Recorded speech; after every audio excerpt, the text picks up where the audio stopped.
The film opens with a woman being aggressively force-fed. Next, we see a restaurant where Sheffy, the head chef, is introduced. However, she has no desire to continue in her current role. Determined to create her own restaurant, she goes to say goodbye to her manager.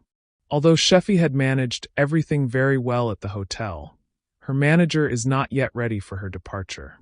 He even asks Sheffy for extra money, but she has already made up her mind. She delivers her final decision and leaves. In the morning, she arrives at a special spot in the forest that she has chosen for her new restaurant. This place used to be a restaurant, but why it closed remains a mystery to Sheffy. While exploring the hotel, she notices a garden in the backyard that was likely planted by the former chef. As she examines the garden, she sees an old lady. Suddenly, she hears a voice from behind her. When she turns around, she realizes that the old lady is no longer there, which deeply unsettles her.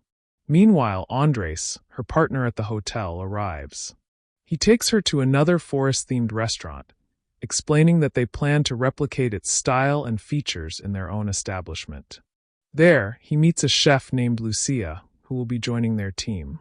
Over a meal, Andres informs them that he has invited investors for Sunday, and it is their responsibility to prepare an outstanding menu for the visit. Later, Sheffy returns to her temporary home at the Forest Hotel and spends the night searching for recipes to create an impressive menu. During the night, she hears a frightening voice outside her room. Startled, she goes out to check, but finds no one in the backyard. However, when she goes back inside, she discovers a photograph of an old woman in the lounge. She had seen a similar old woman outside earlier. Before she can examine the photo further, Sheffy suddenly sees the shadow of that old woman in the window. When she moves closer to look, nothing clear appears, and she becomes frightened. She takes a stress-relieving tablet, prepares some food for the morning, and then goes to sleep. The next morning, Sheffy wakes in a good mood, confident that she has everything under control. She checks the dough, which has risen nicely, but then notices something moving within it. Upon opening the dough, she finds large insects inside, and all the preparations she made the previous night are ruined by fungus. How could this have happened overnight? With the investors arriving that evening, she panics and instructs her helper to bring all the necessary ingredients so she can remake the food. Unfortunately, Sheffy is unlucky. She did not receive the goods from the market. In a rush, she prepares standard restaurant fare. Unable to create anything special for the investors, she hopes to impress them with a unique dessert instead. However, as she serves the dessert, she sees insects emerging from it, and an older investor reaches for it. Quickly, Sheffy raises her hand to stop him, even though she knows this action might backfire. Defending herself, she explains that the spoon he was about to use was extremely hot and promises to bring him a new one from the kitchen. Despite her efforts and the ordinary dishes served, the investors do not give her a good review. They say that all of this is very common and can be found in any restaurant. You should try something good. Sheffy was heartbroken by the setbacks, but then her investors urged her not to lose hope and to start preparing a new menu. Their words only fueled her fury. After all, she had poured her life savings, her career, and everything into this restaurant. That evening, as she once again heard the same strange sound coming from behind her garden, Sheffy decided that whoever was making the noise would pay. Concealing a knife, she stepped out determinedly, only to discover that the sound came from a rabbit. Curious, she followed the rabbit to a mysterious gate. The creature hopped inside, and when she followed, she found herself in an extraordinary, beautiful garden unlike any she had ever seen. The garden was filled with unusual plants bearing exotic fruits. When she picked one to inspect it, she was horrified to see it contain the same type of insects that had infested her dough earlier. Startled, she tripped over something and was struck by a stone, losing consciousness. In her final moments before blacking out, she caught a glimpse of an old woman who seemed to be speaking to her. When Sheffy eventually awoke, she found herself in bed with her clothes caked in mud. Before she could comprehend what had happened, Andres arrived with disheartening news. the investors were dissatisfied with the food. They had insisted that the chef be replaced before they would consider investing further. This only intensified Sheffy's anger. How could they ask her to change the chef when she had sacrificed everything for this restaurant? After calming herself, she told Andres, "Please give me 2 weeks. I will make everything as good as it was before." For the next 2 weeks, Sheffy labored in the kitchen, yet every dish she prepared fell short. Then one day, she discovered a fruit in the pocket of her jacket, a jacket that had become dirty in the garden, meaning it must have come from there. Setting the fruit aside, she resumed cooking, but the food still lacked the spark she needed. Frustrated, she discarded the ruined dishes and decided to taste the fruit. To her surprise, it was incredibly delicious. An idea struck her. Why not create dishes using the fruits and plants from that mysterious garden? Without hesitation, she returned to the garden, grabbed her knife, and collected samples from every plant. She tasted them all.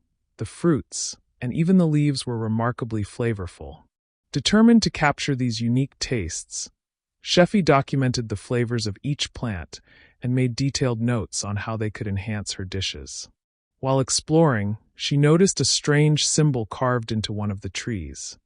A symbol she recognized from a picture of the old woman in her house. A theory began to form in her mind. Perhaps the garden once belonged to that enigmatic woman. Feeling a deep connection with the garden and its symbol, Sheffy searched her house and discovered another book containing information about the garden's plants. This newfound knowledge was invaluable. Inspired, she began incorporating these ingredients into her cooking and asked her assistant chef to sample the dishes. Amazed by the transformation, the chef asked, "Where did you get all these ingredients?" However, rather than revealing the secret of the garden, the assistant deceitfully claimed they had been supplied by a friend. One day, while they were discussing the changes, they noticed an old man near the garden. The assistant chef immediately rose to approach him, and Sheffy wanted to know who he was and what he was doing there. But before she could join him, the old man vanished without a trace. Later, the assistant chef's helper, who once lived nearby, explained that such eerie events were common in the area. According to local lore, a witch had once created this garden. She was said to extract juice from its plants and force people to drink it, thereby binding them to her will. When villagers discovered her sinister practices, the witch fled, leaving behind a garden rumored to be haunted by her spirit and infested with insects. A local boy reassured the assistant chef, saying, "Don't worry, these are just old stories. No one really knows how much truth there is to them." The assistant chef admitted, "I saw that woman too, just a glimpse. Maybe she wants me to take care of her garden." Motivated by these encounters, Sheffy began tending to the garden diligently. Every night, she returned to her restaurant to make detailed notes about the plants and their flavors, even recreating the mysterious symbol she had seen on the tree and in the old woman's picture. While drawing the symbol one day, she heard a strange sound emanating from the basement, which also had a tunnel. Venturing inside, she discovered objects related to the garden and witnessed a terrifying sight, a strange, ominous hand reaching out toward her. The unsettling vision echoed a silent plea to take care of the garden, and she panicked. Overwhelmed by fear, she fled back to her room and later developed a fever from the shock. Despite these chilling events, Sheffy resumed her work the next day. Her renewed, garden-inspired dishes impressed Andres, who then scheduled the grand opening of the hotel for the following week and called a staff meeting. However, upon returning to the kitchen after the meeting, Sheffy found that all the food had been scattered. A man's voice echoed through the room. Investigating, she discovered a man, a cannibal, consuming his own finger. Terrified, she screamed, and Andres rushed in. He quickly identified the man and called an ambulance. Later, the assistant chef explained that the man was the previous chef of the hotel, a culinary genius whose extraordinary menu had once drawn acclaim, but who had eventually gone mad, forcing the restaurant to close. Earlier, Andres had bought the place, and now Andrea wanted to start the restaurant with Sheffy. The chef then recalled a diary written about the garden plants and their tastes. She used it extensively, realizing that the diary belonged to the same chef who had gone crazy. That chef had also made some horrible drawings, and his hallucinations revolved around those very things. Sheffy understood that all of these strange occurrences were due to the garden plants, and that if she continued using them, she too would eventually go mad. With that thought, she immediately went to the kitchen and ordered everyone to stop working. She discarded all the items she had brought from the garden and burned every menu and note that contained her observations about the garden and the mysterious symbol she had drawn. As the symbol burned, she felt as if someone was running toward her. Startled, she turned around and saw the terrifying face of an old woman. Overcome with fear, Sheffy ran toward the forest, screaming, and in her panic, she hurled all the plants from the garden as well as the old woman's photo from the kitchen. The next morning, when the chef returned to work, she ordered an immediate change of the menu. In the ensuing chaos, she got into a fight with another chef and left in a huff. She discarded all the items she had collected from the garden and instructed her team to create a completely new menu. In the midst of her work, she accidentally cut off her finger, though she didn't even notice the pain immediately. People around her commented on her lack of awareness, and everyone was puzzled by the strange events unfolding. When Andres arrived in the kitchen to announce that special guests were on their way, he found chaos and discovered that Sheffy had not only changed the menu, but had also had a confrontation with another chef. After a heated argument, Andres went out to greet the guests. However, Sheffy began hallucinating. She felt as if insects were emerging from her mouth and her hands appeared as if they were being torn apart, with insects crawling out. When she presented a dish for tasting, she perceived it to be full of fungus. This time, she managed to control her emotions and refrained from discarding the dish, convinced that it was merely a hallucination. She instructed the chef to serve the food without tasting it, but this proved to be a grave mistake. One of the dishes contained seafood, and one of the guests, who was allergic, suffered an allergic reaction. The guest stopped breathing, and Andres panicked. Ultimately, the guest insulted them, and everyone left in disarray. That night, Andres angrily confronted Sheffy, saying, "I've spent all my savings on this restaurant, and you've ruined its reputation on the very first day." Sheffy was devastated. However, the next morning, she woke up with a renewed sense of hope, determined that whatever she did that day, she would get it right. She noticed that the chef who had left the previous day had returned, apparently at Andres's request. Andres told Sheffy, "The investors have instructed me to change the chef, or they won't invest. Please just leave." Hearing this, Sheffy's anger reached a boiling point.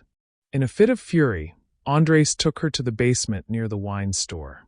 In the basement, an enraged Sheffy began shouting at him, "You don't know what I've sacrificed. I've poured my entire life, all my savings, my experience, everything into this restaurant. Didn't you see how I cleaned it all by myself, making it ready for customers, and now you're firing me?" In her rage, she even grabbed a hammer from nearby. Just as she was about to return to the kitchen, Andres grabbed her and locked her in a room behind the kitchen. Sheffy shouted for help, but no one came, and Andres eventually left. As he walked away, she asked, "Where is the chef?" Andres replied coldly, "She has taken her payment, and from today you are the head chef, so handle everything." Despite her limited knowledge, she was expected to manage the day's events. The trapped chef struggled to escape from the basement, but her efforts were in vain. She heard the sound of cars through the ventilation, shouted for help, and tried calling out, but nothing worked. Eventually, she found a small door and opened it to reveal a tunnel leading outside. However, she couldn't open the exterior door and ended up sitting inside the tunnel. Suddenly, an earthquake struck. As she cowered in fear, another door appeared before her, revealing a second tunnel behind it. This new tunnel seemed to offer hope. Lighting a candle, she slowly ventured inside. What she saw was horrifying. A dead woman's body lay inside. Terrified, Sheffy attempted to retreat, but mud blocked her path. Reluctantly, she pressed onward, even though a dead body lay directly in her path. Sheffy mustered the courage to climb over the corpse and was shocked to realize that it was the same old woman whose picture had hung in her house. As she examined the scene, she noticed an inscription on the wall. It read that after death, humans and all creatures become nourishment for the mud, and that the deceased woman had wished to die and empower her garden. Suddenly, the narrative flashed back to the beginning of the film, showing a woman being forced to drink by a group of women, not out of cruelty, but as a form of treatment. This sick woman had a high fever that no doctor could cure, so the kind old woman had treated her with herbs from her own garden. Deeply knowledgeable about her plants and their benefits, and very attached to the garden, the old woman had been misunderstood by villagers who came to kill her. Fearing for her life, she chose to retreat into a tunnel, and after death, she became a kind of life force for the garden. In her hallucinations, Sheffy began to understand that the garden's strange powers were affecting her, just as they had once affected the old chef. She realized that the old woman's attachment to her garden mirrored her own attachment to the restaurant. The scene then shifted back to the garden, where a hand emerged from the tunnel. Not a ghostly hand, but Sheffy's own. She managed to escape and encountered the rabbit that had appeared throughout the film. Picking up the rabbit, she began sampling the garden's fruits. Back in the kitchen, chaos reigned in her absence. Angry guests complained about the poor food, and Andres was at a loss about what to do. Then Sheffy reappeared through the back door, covered in mud. She began tasting the guests' meals and declared, "This is nonsense. Let me show you what real food tastes like." Her mentor arrived to observe her performance. Sheffy invited all the guests to follow her outside if they wanted to experience authentic cuisine.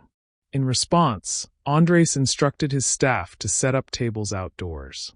Sheffy broke some wood and set fire in the middle of the garden. Then she butchered the rabbit and began preparing a rabbit soup. With the help of her team and ingredients sourced directly from the garden, she created new dishes. When these dishes were served, the guests were astonished. They had never tasted food like this before. Even the investor who had repeatedly demanded changes in the menu enjoyed the new dishes, and her mentor was delighted with the innovative recipes. As everyone savored the food, Sheffy recognized that the garden and the old woman's influence were the sources of this transformation. In that moment, she fell in love with the garden. While cutting a red-colored fruit, Sheffy noticed that it bore the same symbol she had previously drawn on her menu, the same symbol that had appeared in the garden. The fruit also reminded her of the ring she had removed from the old woman's picture. Realizing this, Sheffy understood that she was destined to fulfill the duties of that mysterious woman.